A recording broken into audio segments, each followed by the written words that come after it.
ಇದು ಎಂತ ಹುಚ್ಚು ಗುರುದೇವ, ಇದು ಹುಚ್ಚೇ ಸರಿ. ಮನ್ನಿಸು ಭಿಕ್ಷು ಚಕ್ರವರ್ತಿ, ಇದುವರೆಗೂ ಯಾರೂ ಇಂತಹ ಹುಚ್ಚು ಸಾಹಸಕ್ಕೆ ಕೈ ಹಾಕಿರಲಿಲ್ಲ.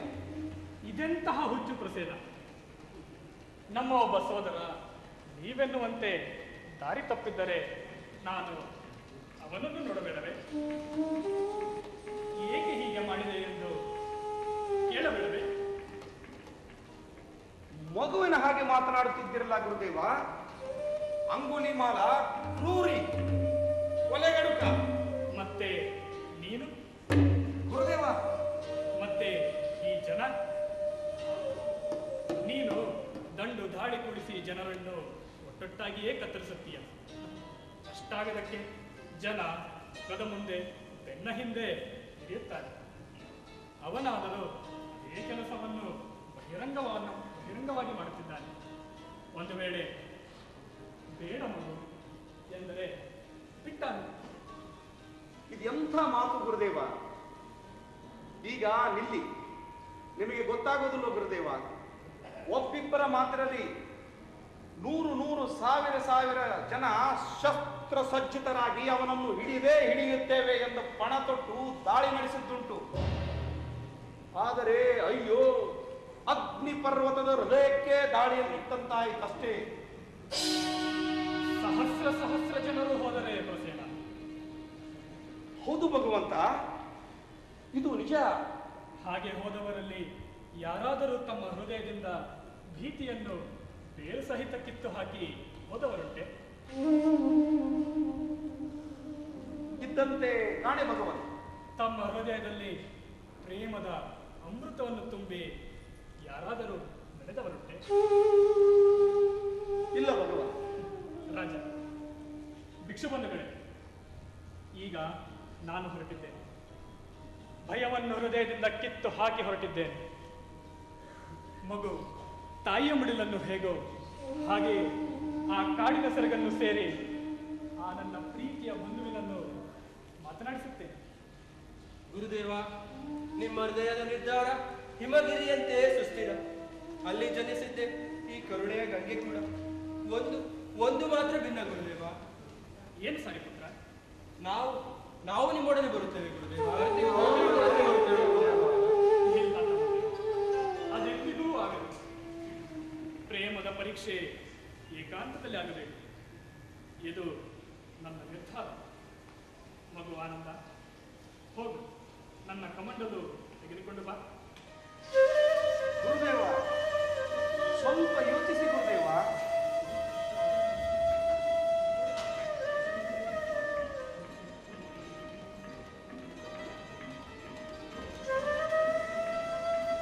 ಗುರುದೇವ, ಕಮಂಡಲದಲ್ಲಿರುವುದು ಬರಿಯ ನೀರಲ್ಲ, ನಮ್ಮೆಲ್ಲರ ಕಣ್ಣೀರು. ನೀವು ನಮ್ಮ ಗುರು. ಕಮಂಡಲದಲ್ಲಿ ನಮ್ಮ ಪ್ರಾರ್ಥನೆಯನ್ನು ತುಂಬಿದ್ದೇವೆ. ನಿಮಗೆ ನಮ್ಮ ನೆನಪಿರುತ್ತದೆ ಗುರುದೇವ.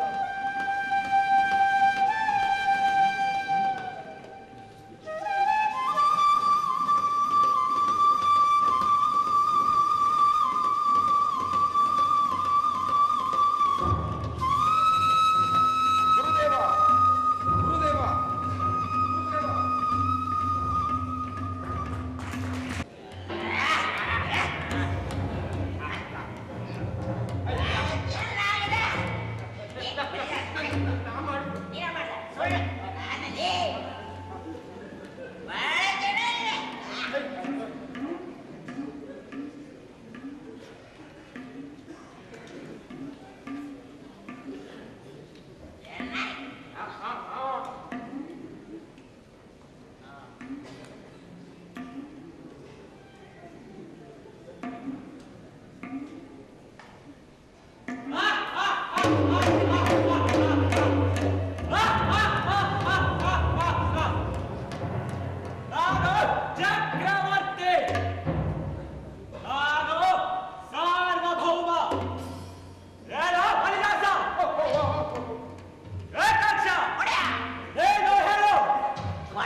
ನಾನು ಬರುತ್ತೇನೆ ಎಂದರೆ ಸಾಕು.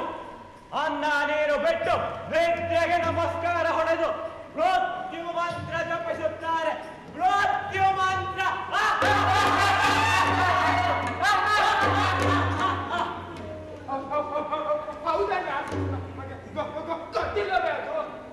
ಗೆಲ್ಲು ಖಡ್ಗಕಾಯಿ, ಗೆಲ್ಲು. ನಿನ್ನ ವೈಭವವೇ ವೈಭವ. ಸಾಮಾನ್ಯರ ಸಹವಾಸ ನಿನಗೆ ಸಾಕಾಯಿತು. ರಾಜ ಮಹಾರಾಜರುಗಳ ಕೊರಳುಗಳ ರಂಗದಲ್ಲಿ ನರ್ತಿಸುವೆಯಂತೆ. ನೀನು ನೀನು ಮಹಾಕಾಳಿ.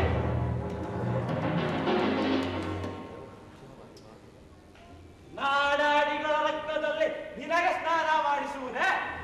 ಇಲ್ಲ, ಎಂದೆಂದಿಗೂ ಇಲ್ಲ.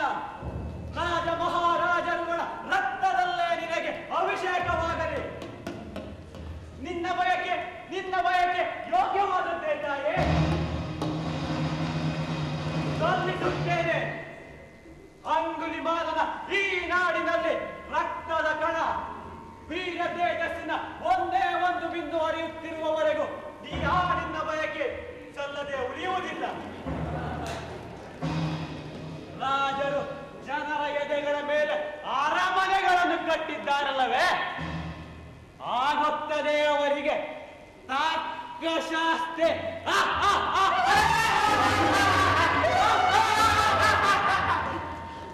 ಎಲ್ಲ ಎಲ್ಲ ನಿನಗೆ ತಾಯಿ. ನನಗೆ ಏನೂ ಬೇಡ, ರಾಜ್ಯ ಬೇಡ, ಕೋಶ ಬೇಡ, ಅಷ್ಟೇಕೆ ಒಂದು ಕಾಳು ಎಳ್ಳೂ ಕೂಡ ಬೇಡ. ಮತ್ತೆ ಮತ್ತೆ ಹೇಳಲೇ, ರಾಜರುಗಳ ಶಿರಸ್ಸುಗಳನ್ನು ಚೆಂಡಾಡಿ ನಿನ್ನ ಪಾದಗಳಲ್ಲಿ ಕೆಳಗೆ ನೋಡಿ ಸುಖಿಸುವ ಒಂದೇ ಒಂದು ಆಸೆ ನನ್ನದು. ದೇವಿ, ನಿನ್ನ ಪ್ರಸಾದವೋ ಎಂಬಂತೆ ಅವರ ಕೈ ಬೆರಳುಗಳನ್ನು ಮಾತ್ರ ತೆಗೆದುಕೊಳ್ಳುತ್ತೇನೆ. ಕೈ ಬೆರಳುಗಳನ್ನು ಕತ್ತರಿಸಿ ಮಾಲೆ ಹಾಕಿಕೊಳ್ಳುವ ಸುಖದ ಮುಂದೆ ಆ ಸ್ವರ್ಗ ಸುಖ ಕೂಡ ಅಲ್ಪವೇ.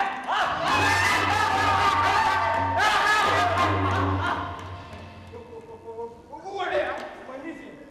ನಾಳೆ ನವಮಿ ಶ್ರಾವಣಿಯವೆಲ್ಲ ಆಗಮನ ನಾಳೆ ಎಂದು ನಿರ್ಧರಿಸಿದ್ದೀರಿ. ನಾಳೆ ನವಮೆ, ಮಹಾನವಮೆ. ಶ್ರಾವಸ್ತಿಯ ಮೇಲಿನ ಆಕ್ರಮಣ ಯಜ್ಞಕ್ಕೆ ನಾಳೆಯೇ ಸರಿಯಾದ ಮುಹೂರ್ತ. ತಾಯಿ, ನಾಳೆ ನಿನಗೆ ಮಹಾಪೂಜೆ. ಪ್ರಸೇನಜಿತನ ರಾಜ ಶಿರಸ್ಸಿನ ದಾಸವಾಳವನ್ನು ನಿನ್ನ ಪಾದಕ್ಕೆ ಅರ್ಪಿಸುತ್ತೇನೆ. ಇನ್ನು ಎಷ್ಟೋ ರಾಜರುಗಳ ರಾಜ ಶಿರಸ್ಸುಗಳನ್ನು ಕಿರೀಟ ಸಹಿತ ನಿನ್ನ ಪಾದವನ್ನು ಉಳಿಸುತ್ತೇನೆ. ಓ, ನಿನ್ನ ನಿನ್ನ ನೀಲಿಯ ಪಾದ ಅದು ಆಕಾಶ. ಕಿರೀಟಮಣಿಗಳು ಅಲ್ಲೇ ಕಾಮನ ಬಿಲ್ಲನ್ನು ರಚಿಸಲಿ. ಒಂದು ರಾತ್ರಿ, ಒಂದೇ ರಾತ್ರಿ ತಾಯಿ, ಅನಂತರ ಮಾರಣ ಹೋಮ. ನನಗೂ ಈ ಹಳೆಯ ಅಂಗುಲಿಮಾಲೆ ಬೇಸರವಾಗಿದೆ. ಹೊಸ ಅಂಗುಲಿಮಾಲೆ ಪಡೆದು ಹೊಸ ಅಂಗುಲಿಮಾಲನಾಗುತ್ತೇನೆ.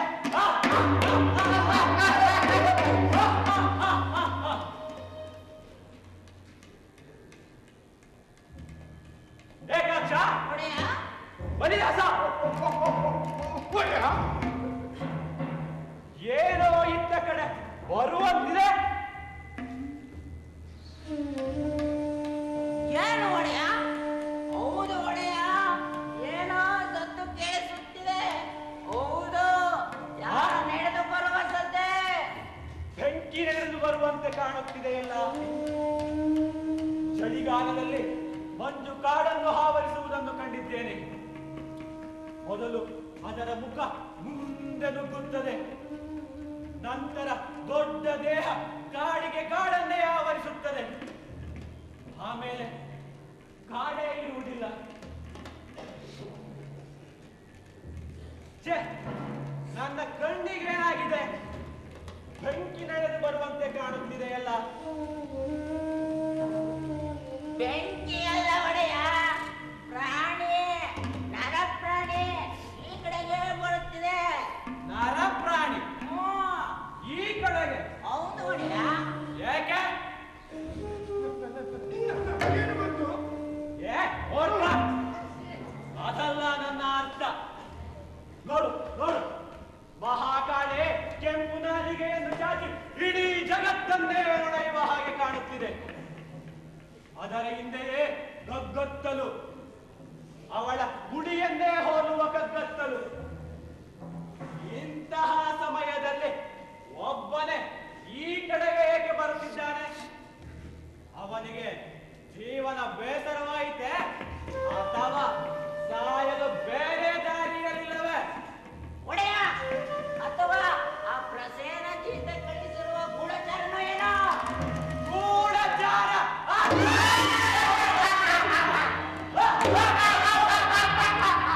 ಹಾಗಿದ್ದರೆ ಆ ಪ್ರಸೇನ ಬೃಹಸ್ಪತಿಯೇ ಸರಿ. ಇದು ನಿಜವಾಗಿದ್ದರೆ ಹೇಗೆ ಗೊತ್ತೇ? ಹೇಗೆ ಒಡೆಯ?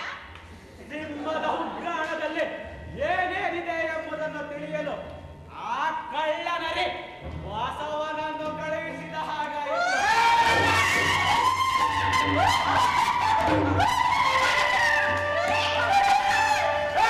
ಅಲ್ಲನಿಲ್ಲು. ನಾನು ನಿಂತೇ ಇದ್ದೇನೆ, ನೀನು ನಿಂತಿಲ್ಲ ಅಷ್ಟೇ. ಈ ಅಂಗುಲಿ ಮಾಲನಿಗೆ ಎದುರು ನುಡಿದು ಬದುಕಿರುವ ಶೂರ ಯಾರೂ ಇಲ್ಲ. ಏ ನಾಯಿ, ನಿನಗೆ ಸಾವೇ ಶಿಕ್ಷೆ.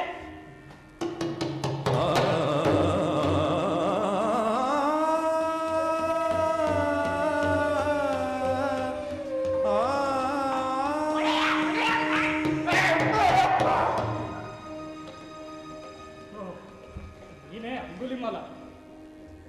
ನಿನ್ನನ್ನೇ ಹುಡುಕಿ ಹುಡುಕಿ ನಾನು ಇಲ್ಲಿಯ ತನಕ ಬಂದೆ. ಶ್ರಾವಸ್ತಿಯ ದೊಡ್ಡ ಅರಳಿ ಮರದ ನೆರಳಿಂದ ನಡೆದು ಬಂದಿದ್ದೇನೆ. ಏನಂದೆ? ಶ್ರಾವಸ್ತಿಯ ದೊಡ್ಡ ಅರಳಿ ಮರ ನಡೆದು ಬಂತೆ ಇಲ್ಲಿಯವರೆಗೆ? ಅರಳಿ ಮರ ನಡೆದು ಬರಲಿಲ್ಲ ಅಂಗುಲಿಮಾಲ, ಮರದ ನೆರಳನ್ನು ಬಿಟ್ಟು ನಾನೇ ಬಂದೆ ಎಂದೆ. ಅದಿರಲಿ, ನೀನು ನೀನು ಯಾವ ಸನ್ಯಾಸಿ? ನಿನ್ನ ಕಣ್ಣುಗಳಲ್ಲಿ ಸಪ್ತ ಸಾಗರಗಳು ಹುಳುತ್ತಿವೆ, ಏಳೇಳು ಲೋಕಗಳು ಅರಳುತ್ತಿವೆ. ಯಾರು ಯಾವ ಸನ್ಯಾಸಿ ನೀನು? ನೀನು ಕಾಣುತ್ತಿರುವುದು ಬರಿಯ ಬಯಲ ಶಾಂತಿ ಕಂದ. ಕಂದ ಕಂದ ಕಂದ ಕಂದ. ನನ್ನನ್ನು ಕಂದ ಎಂದು ಕರೆಯುತ್ತಿರುವ ನೀನು ಯಾರು? ನನಗೆ ಹೊಸ ಅನುಭವ ನೀಡುತ್ತಿರುವ ನೀನು ಯಾರು? ಹೊಸದು ಹಳದು ಇವುಗಳ ಭೇದ ಕೂಡ ಭ್ರಾಂತಿಯ ಮಗು. ಮಗು ಕಂದ. ಏ ಸನ್ಯಾಸಿ, ಹೇಗೆ ಹೀಗೆ ನನ್ನನ್ನು ಕರೆಯುತ್ತೀಯ?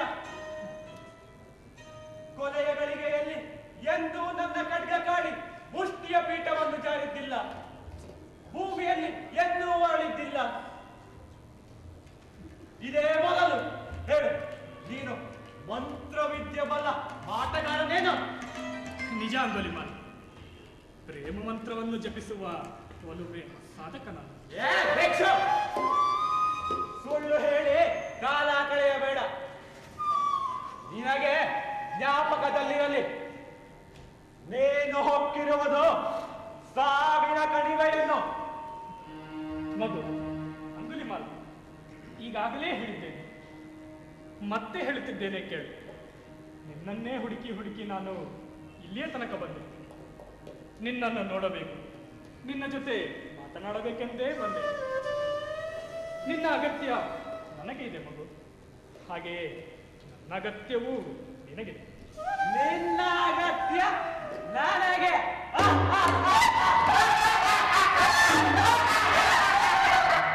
ನಿನ್ನ ಕೊಯ್ ಬಯಲುಗಳ ಅಗತ್ಯ.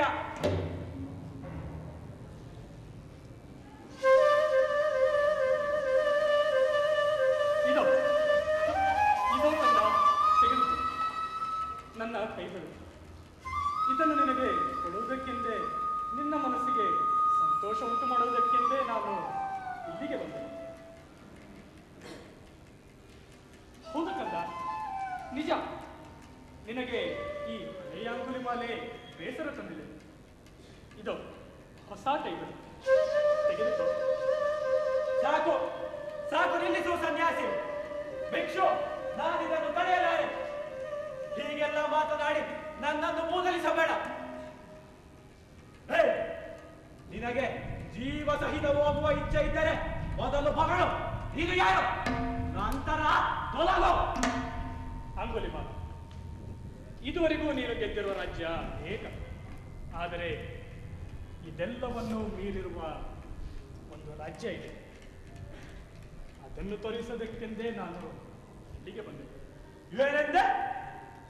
ಎಲ್ಲವನ್ನೂ ಮೀರಿರುವ ರಾಜ್ಯ ಹೊಂದಿದೆಯೇ? ನಾನು ಕಾಣದೇ ಇರುವ ರಾಜ್ಯವೂ ಹೊಂದಿದೆಯೇ? ಪೂರ್ವ, ಪಶ್ಚಿಮ, ಉತ್ತರ, ದಕ್ಷಿಣಗಳಿಗೆ ಯಾತ್ರೆ ಹೋಗಿ ಬಂದಿದ್ದೇನೆ. ಈ ಅಂಗುಲಿಮಾಲನ ಭಯವನ್ನೇ ಆಳದೇ ಇರುವ ನೆಲವೂ ಹೊಂದಿದೆಯೇನೋ? ಇದೇ ಕಂದ. ದಾರಿ ತೋರಿಸುತ್ತೀಯೇನೋ? ಅದಕ್ಕಾಗಿಯೇ ನಾನು ಇಲ್ಲಿಗೆ ಬಂದೆ. ಬಲ್ಲೆ ಸಾರು, ನಾನು ಬಲ್ಲೆ. ಅದಕ್ಕಾಗಿಯೇ ನಾನು ಹೇಳಿದ್ದು ನೀನು ಮಂತ್ರವಿದ್ಯೆ ಬಲ್ಲ ಪಾಠಗಾರ ಎಂದು. ನಡೆ ನಡೆ ಹೋಗೋಣ. ಎಲ್ಲಿದೆ ಈ ಅನನ್ಯ ರಾಜ್ಯ? ಬಾ. ಇರು ಅಂಗುಲಿಮಾಲ, ಅಷ್ಟೊಂದು ಆತುರ ಬೇಡ.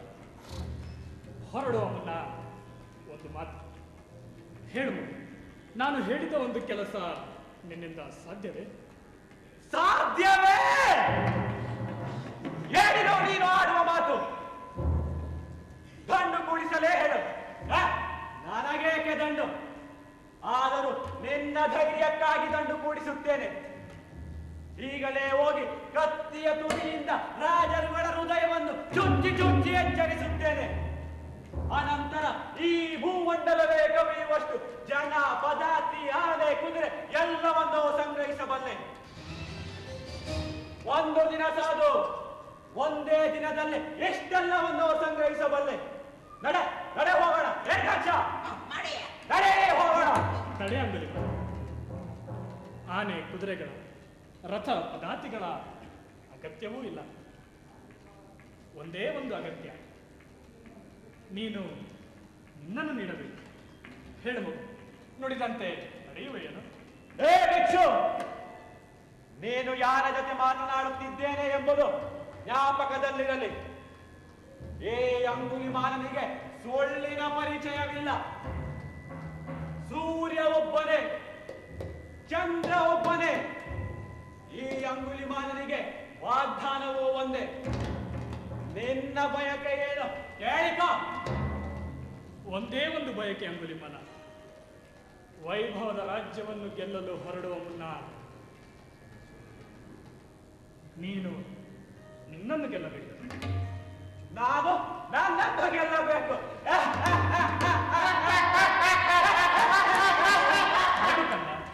ನೀನು ನಿನ್ನನ್ನು ಗೆಲ್ಲಬೇಕು. ನಾನು ನನ್ನನ್ನು ಗೆಲ್ಲಬೇಕೆ? ಏ ಭಿಕ್ಷು, ನಿನಗೆ ಹುಚ್ಚು ಹಿಡಿದಿದೆ. ಹುಚ್ಚು ಹಿಡಿದಿದ್ದರಿಂದಲೇ ನೀನು ಇಲ್ಲಿಗೆ ಬಂದದ್ದು. ಹುಚ್ಚು ಹುಚ್ಚಾಗಿ ಮೇಲೇನು ಹೊರಟಬೇಡ. ಕಾಡಿನ ಸಿಂಹ ವಜ್ರದಂತಹ ತನ್ನ ಉಗಿರಿನಿಂದ ಸಲಗವನ್ನು ಅಪ್ಪಳಿಸಬೇಕು. ಅದಕ್ಕೆ ಅದನ್ನು ಮೃಗರಾಜ ಎಂದು ಕರೆಯುವುದು. ಏ ಭಿಕ್ಷು, ಈ ಅಂಗುಲಿಮಾಲನ ಸಮಯಕ್ಕೂ ಬೆಲೆ ಇದೆ. ಏನೋ ಸರಸದ ಒತ್ತಲ್ಲ. ನಿಜ ಅಂಗುಲಿಮಾಲ, ಸಿಂಹ ನಿನ್ನು ಗೆಲ್ಲಬೇಕು. ಏಕೆ?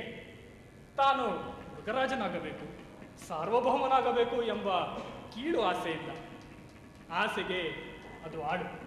ಅದಕ್ಕೆ ಮೃಗರಾಜನಾದರೂ ಅದು ಮೃಗವೇ. ಸಾಕು, ನಿಲ್ಲಿಸು. ಸಾಕು ನಿನ್ನ ಆ ಹೋಲಿಕೆ. ನಾನು ಯಾರಿಗೆ ಹಾರೋ? ನಡೆ, ನನ್ನ ವೈಭವವನ್ನು ತೋರಿಸುತ್ತೇನೆ. ನಾನು ಬರುತ್ತೇನೆಂದರೆ ರಾಜರುಗಳು ಒಂದು ಕೈಯಲ್ಲಿ ಜೀವ, ಮತ್ತೊಂದರಲ್ಲಿ ತಾಂಬೂಲ ಹೂಳುವ ಪಾತ್ರೆ ಹಿಡಿದು ನನ್ನ ಹಿಂದೆ ನಡೆಯುತ್ತಾನೆ. ನಾನು ಇಚ್ಛೆ ಪಟ್ಟರೆ ನನಗೆ ನಡೆ ಮುಡಿಯನ್ನು ಆಸುತ್ತಾರೆ. ಈಗ ಹೇಳು ಭಿಕ್ಷು, ನಾನು ಯಾರಿಗೆ ಹಾಡು? ಅಂಗುಲಿಮಾಲ, ರಾಜರನ್ನು ನಡಗಿಸಿ ರಾಜಸೇವೆಯನ್ನು ಪಡೆದು ನೀನು ದೊಡ್ಡವನಾಗುತ್ತೀಯೇ ಎಂಬ ಭ್ರಾಂತಿ ನಿನ್ನ ಮನಸ್ಸಿನಲ್ಲಿದೆ. ಆಸೆ ಎಂಬ ಪಿಶಾಚಿ ನಿನ್ನನ್ನು ಆ ಭ್ರಾಂತಿಯಲ್ಲಿಟ್ಟಿದೆ. ಅದು ಕುಣಿಸಿದಂತೆ ಕುಣಿಯುವ ಮೂರ್ಖ ನೀನು. ಏ ಚಿರಕ, ನಮ್ಮ ಒಡೆಯನನ್ನು ಮೂರ್ಖ ಎನ್ನುವ ನಿನ್ನ ಆಯಸ್ಸು ಎಂದು ತೀರ್ತು.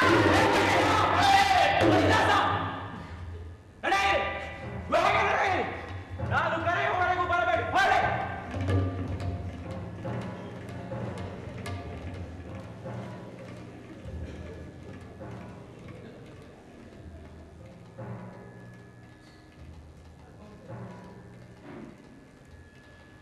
ನನ್ನೆದೆಯನ್ನು ಕಲಕಿದೆಯಾ ಸನ್ಯಾಸಿ?